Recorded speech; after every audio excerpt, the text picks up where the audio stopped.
খালি বাড়িতে গোলাপজানের পা পড়তেই গোলাপজানের গা শিউরে ওঠে। বাড়িটা কেমন যেন মায়াহীন হয়ে পড়ে আছে। একটা সময় এই বাড়িতে কত রকমের গাছগাছালি ছিল, কত গোলাপের সুবাস ছিল, আর এখন বাড়িটা মরুভূমিতে পরিণত হয়েছে। ওই তো উঠোনে কতগুলো দুর্বা ঘাস জন্মেছে। যে রান্নাঘরটার মধ্যে গোলাপজানের মা রুটি বেলতো এবং রান্না করত, আর গোলাপজান রান্নাঘরের দরজায় বসে বসে গরম গরম খাবার খেত। মায়ের থেকে কত রকমের কথা জানতে চাইতো। গোলাপের আব্বা বাড়ির টিনের দরজা ঠেলে যখন বাড়ির ভিতরে ঢুকতো, গোলাপজান কতই না খুশি হতো। দৌড়ে যেয়ে আব্বার কাঁধ থেকে ব্যাগটা নিয়ে নিত এবং প্রতিদিনের মতো বলতো, আব্বা তুমি হাত মুখ ধুয়ে আসো, আম্মার থেকে আমি খাবার এনে দিচ্ছি। কত কত স্মৃতি গোলাপের এই বাড়িতে।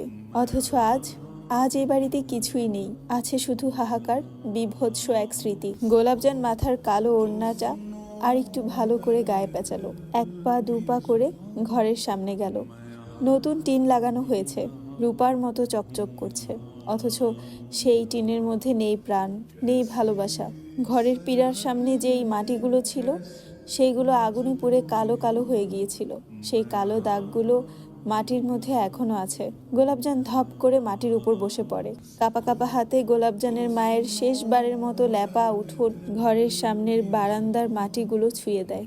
গোলাপজানের হলুদের আগের দিন গোলাপজানের মা পুরোটা বাড়ি নিজের হাতে লেপেছিলেন। মেয়েটা চিৎকার করে কাঁদতে পারে না। মেয়েটা বড়ই চাপা স্বভাবের। চোখ দিয়ে টপ টপ করে পানি পড়তে থাকে, বুক ফেটে যায় কষ্টে, কিন্তু চিৎকার করে কাঁদতে পারে না। রাকিব বাড়ির ভিতরে ঢুকেনি, বাড়ির বাহির থেকেই বলেছে যে তার তাড়া আছে, তার জলদি যেতে হবে, এবং সে গোলাপজানের থেকে বিদায় নিয়েই চলে গেছে। যাওয়ার সময় বলে গেছে ঘরের মধ্যে প্রয়োজনীয় সব জিনিস রাখা আছে। হারিকেন এবং কুপির মধ্যে যথেষ্ট পরিমাণের কেরোসিন তেল দেওয়া আছে। পাকের ঘরে বেড়ার ফাঁকে বাঁশের কঞ্চির মধ্যে ম্যাচ রাখা আছে। সবকিছু বলে গেছে গোলাপজানকে, অথচ বাড়ির ভিতরে ছেলেটা ঢুকেনি। গোলাপজান ঘরের দরজার সামনে যেয়ে থমকে দাঁড়ায়। আস্তে করে ধাক্কা দিতেই কাঠের দুপাটের দরজাটা ক্যারক্যার আওয়াজ করে খুলে যায়। ঘরে ঢুকতেই এক গরম বাতাস এসে লাগে গোলাপের গায়ে। বাহিরে হিমশীতল বাতাস চলছে, শীতের মৌসুম।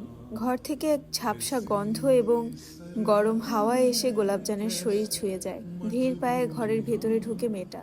ঘরের কোনো জিনিসপত্র আগের জায়গায় ছিল না এবং আগের মতোও ছিল না। প্রত্যেকটা জিনিস নতুন করে করা।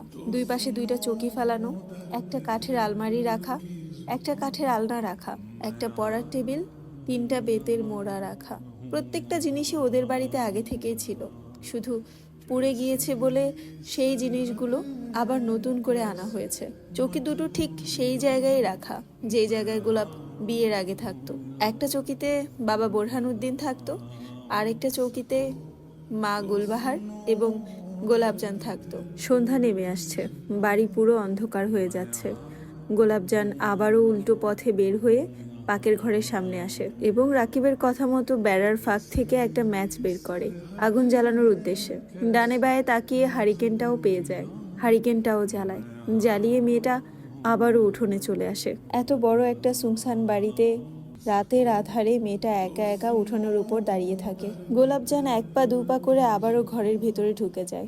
বাহিরে প্রায় রাত হয়ে গেছে, সন্ধ্যা 7টা কি 7:30 হবে, আর গ্রাম দেশ মানে 7টা বাজলেই পুরো নিশুতি রাত। মেয়েটা আস্তে করে চোখের উপরে যেয়ে বসে এবং পা দুটো তুলে দু হাত ভাঁজ করে শুয়ে পড়ে। কল্পনা করতে থাকে গোলাপজানের আগের দিনগুলো। মাদ্রাসা থেকে ফিরেই বোরখাটা কোনো রকমে খুলে চলে যেত গোলাপ বাগানে বাবার সাথে গোলাপ পরিচর্যা করতে। মেয়েটা গোলাপ ফুল বেশি পছন্দ করে বলে বাবা বোরহানউদ্দিন পুরো চারপাশে বাড়ির গোলাপ ফুলের গাছ দিয়ে ভরে রেখেছে।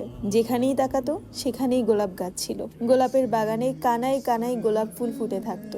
এই 15 বছরে এমন কোনো দিন নেই যে গোলাপ বাগান খালি ছিল। মা গুলবাহার রান্না করা খাবার প্লেটে বেড়ে নিয়ে এসে গোলাপ বাগানের সামনে দাঁড়িয়ে থাকতো মেয়েটাকে দুমুঠো খাওয়াবে বলে। গোলাপজানের দুষ্টু মিষ্টি কথা শুধুমাত্র আব্বা এবং আম্মার সঙ্গেই ছিল।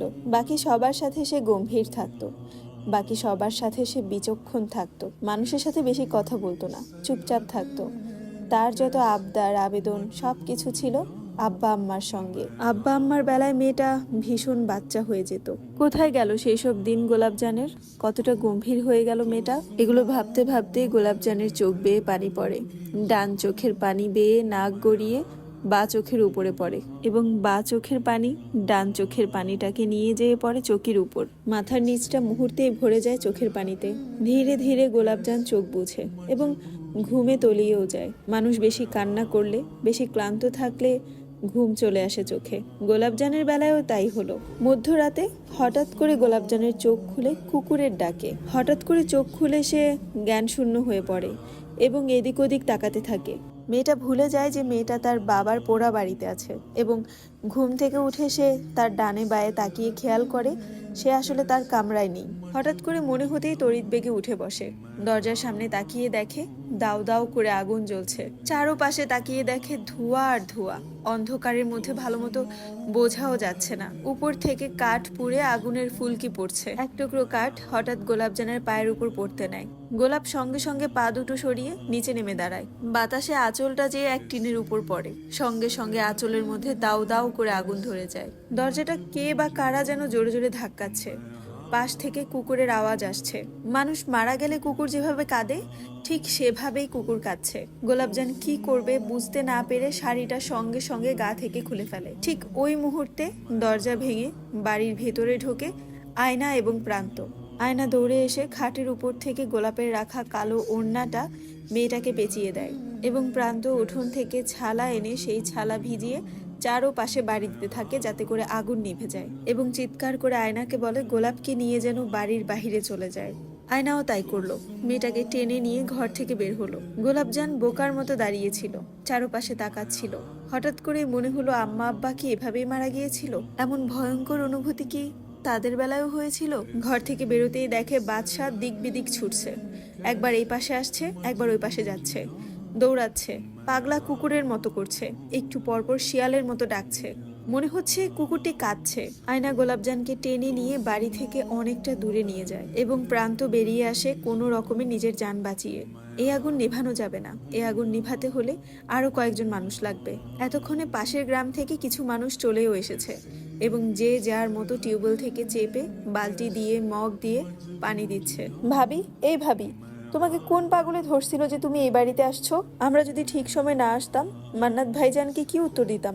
গোলাপের দু বাহু ধরে আয়না ঝাঁকাচ্ছে আর প্রশ্ন করছে। গোলাপজান শুধু তাকিয়ে তাকিয়ে দেখছে তার সাথে হচ্ছেটা কি। সে হঠাৎ বলে উঠল, আম্মা বলেছে এই বাড়িতে আসতে। বাদশা কুকুরটি দৌড়ে এসে গোলাপজানের পায়ের কাছে এসে বসে এবং এদিক সেদিক যেয়ে গোলাপজানের পায়ের সঙ্গে নিজের শরীর ঘষছিল। গোলাপজান নিচু হয়ে বসে বাদশার পিঠে হাত বুলিয়ে দেয়।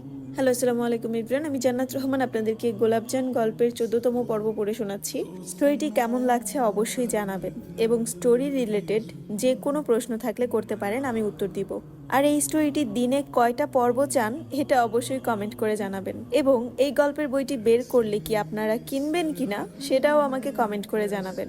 তাহলে এই গল্পটি আমি জলদি জলদি লিখে জলদি জলদি পাবলিক করব।